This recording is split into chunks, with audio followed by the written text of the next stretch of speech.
AI with Alex Merced. Hey everybody, this is Alex Merced, your friendly neighborhood Lakehouse and AI guy. And in this video, what I want to do is talk about another approach to improving the results you get from an LLM. This is referred to as fine-tuning. Okay, so now fine-tuning an LLM means providing additional vectors, and specifically vectors around information that you plan on asking. So for example, we're talking about a company-wide usage of an LLM. What we can do is that instead of doing RAG, where you're just injecting into the prompt, and then you have to, and again, whenever you put something in the prompt gets tokenized and then turned into vectors. Everything is vectors at the end of the day.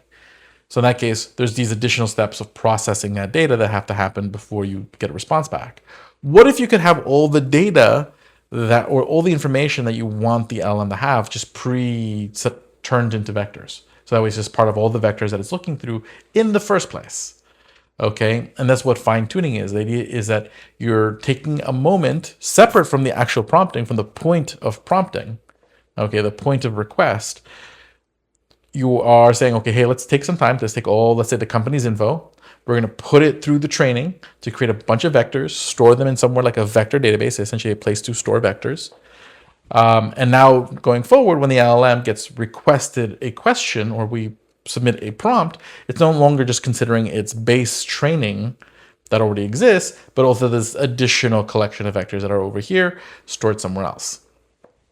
This can be a little bit more difficult and sometimes a little bit more expensive upfront to do because training is not cheap. You got to pay for computers to go run these calculations and calculate all those parameters, all those vectors for every single token of the data you're submitting to it.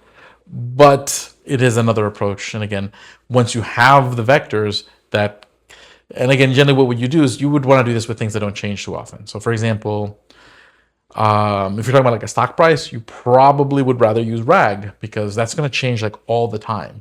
So you don't want to have to constantly be training the model. So you use RAG to just fetch whatever the current price of the stock is and put it into the prompt versus, hey, things like company's historical information that's never going to change. Well, you don't necessarily want to recalculate those vectors and over again by injecting that information into your prompt.